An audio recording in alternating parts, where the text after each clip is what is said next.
Ya, ke kasus lainnya pemirsa, sidang lanjutan mantan Mendikbudristek Nadiem Makarim kembali digelar di Pengadilan Negeri Jakarta Pusat. Ya, sidang memasuki tahap pembuktian dengan agenda mendengarkan keterangan saksi.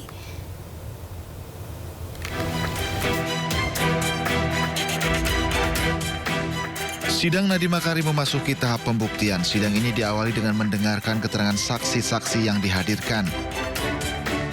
Meski demikian, sidang ini dihadiri langsung oleh Nadiem Makarim yang mengaku kondisi kesehatannya menurun sehingga sidang sempat tertunda beberapa waktu yang lalu. Nadiem bersyukur dengan keterangan saksi yang menyebut keputusannya malah menurunkan harga laptop berbasis Chrome. Saksi hari ini menyebut bahwa keputusan Chrome itu malah mengurangi harga laptop, bukannya meningkatkan, jadi malah menghemat. Sidang Nadiem Makarim juga diwarnai oleh perdebatan antara jaksa dan kuasa hukum Nadiem Makarim. Perdebatan itu terjadi karena tim kuasa hukum Nadiem Makarim merekam video dari posisi depan ruang sidang. Hal itu kemudian memicu keberatan jaksa penuntut umum. Jadi pertama, jaksa mengatakan bahwa mereka patuh, mereka tidak pernah patuh. Pemberian alat bukti BPKP ini sudah perintah awalnya. Mohon izin yang mulia, ini sudah membias jauh dari pembicaraan pokok tentang kamera. Artinya keberatan kami yang mulia. Patuh itu sudah dari awal. Tolong kita tertib. Bahkan yang kami berikan kesempatan baru berbicara ya. Gantian dong ngomongnya. Ya sudah, silakan. Dalam kasus ini Nadiem Makarim bersama 3 terdakwa lainnya disebut merugikan negara 2,1 triliun rupiah. Nadiem juga didakwa memperkaya diri sendiri 809 miliar rupiah. Namun dalam sidang eksepsi sebelumnya, Nadiem membantah dakwaan jaksa dan mengaku dikriminalisasi. Tim Liputan iNews melaporkan. Untuk kedua kalinya, Menteri Energi dan Sumber Daya Mineral 2014-2016 Sudirman Said memenuhi panggilan Kejaksaan Agung. Ya, Sudirman dimintai keterangan terkait kasus mafia migas. Setelah diperiksa selama 7 jam, Sudirman Said keluar dari gedung Kejagung sekitar pukul 16 waktu Indonesia Barat. Pemeriksaan Sudirman berkaitan dengan dugaan tindak pidana korupsi kasus Petrol. Menurut Sudirman, ia diperiksa tidak hanya dalam kapasitasnya sebagai mantan Menteri SDM, tetapi juga sebagai mantan senior Vice President di Pertamina periode 2008-2009. Kepada penyidik, Sudirman menjelaskan bahwa ia kesulitan membenahi masalah mafia migas karena terlalu banyak hambatan.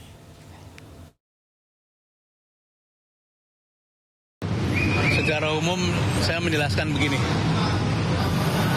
2 kali saya mendapat tugas dari negara untuk beberes supply chain, beberes sektor energi, ya, yang publik mengenalnya sebagai membenahi masalah-masalah dengan mafia migas, kira-kira gitu ya. Tapi 2 kali pula saya mengalami hambatan. Karena pada waktu ISC, unitnya sedang berjalan, kemudian terjadi pergantian direksi Pertamina, dan unit itu dilumpuhkan. Akibat unit itu dilumpuhkan, maka terjadilah praktek-praktek yang seperti yang kalian saksikan sekarang.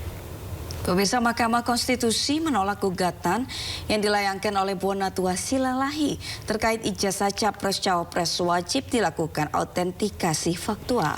Ya, penolakan gugatan ini disebabkan isi gugatan yang telah dilayangkan dinilai kurang jelas sehingga Bonatua akan memperbaiki isi gugatan dan kembali menggugat ke MK.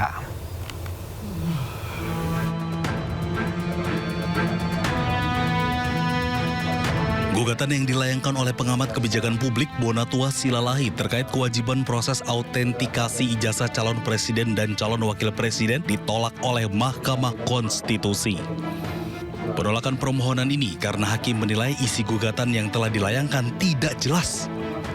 Namun Bonatua menanggapi penolakan gugatan ini sebagai kabar baik karena ia memiliki legal standing dan bisa mengajukan gugatan ulang. Hakim memutus, ya memang kita harus patuh hargai pendapat hakim. Namun ada good newsnya adalah bahwa saya selaku pemohon adalah orang yang tepat, tidak ditolak.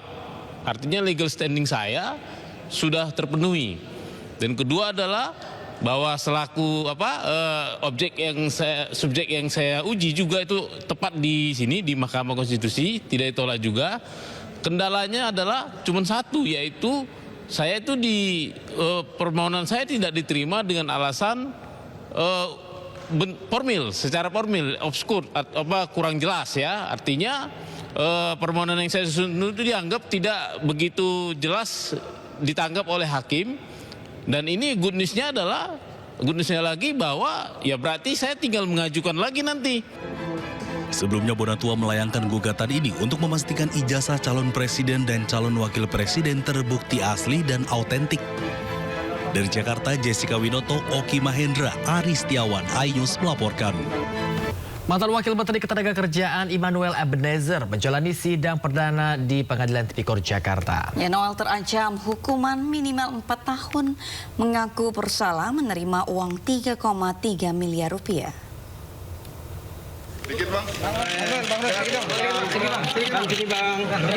Mantan Wakil Menteri Ketenagakerjaan Immanuel Ebenezer menjalani sidang perdana dengan agenda pembacaan dakwaan di Pengadilan Tipikor Jakarta Pusat.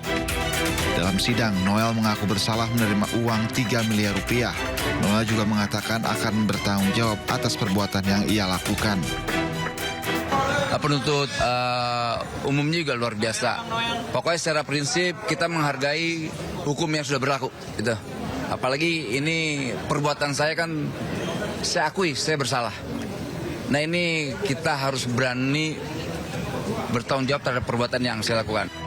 Dalam sidang perdana ini Noel menerima surat dari anaknya. Menurut Noel, surat itulah yang menguatkan dirinya saat menjalani proses hukum. Tulisannya lop gitu. Aku bakal kangen ayah. Maaf ya aku jarang nulis surat. Kadang aku kelupaan sama kecapean abis pulang sekolah atau langsung tidur. Aku selalu doain yang terbaik buat ayah. Jaksa KPK mendakwa Noel melakukan pemerasan pengurusan sertifikasi K3 bersama sejumlah ASN Kemnaker dengan menerima uang 3,3 miliar rupiah dan sepeda motor Ducati Scrambler. Akibat perbuatannya, Noel terancam minimal 4 tahun penjara dan maksimal seumur hidup, sementara denda paling banyak 1 miliar rupiah.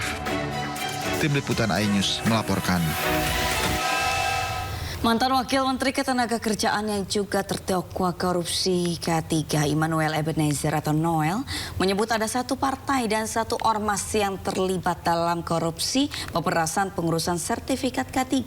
Iya, Noel mengancam akan membongkar identitas dari partai dan ormas tersebut. Partai dan satu ormas yang terlibat langsung dalam permainan ini. Partai apa, Mas? Ormas sama partai apa tuh, Bang? Partainya? Senin depan saya kasih tahu partainya dan nama ormasnya. Warnanya deh, Bang? Jangan kasih tahu warnanya, dulunya. Yang jelas partai dan ormas. Mendorong jangan aliran uang ada kesana ya, Mas? Enggak ada keterkaitan itu. Pokoknya nanti akan kita sampaikan partai apa, oke?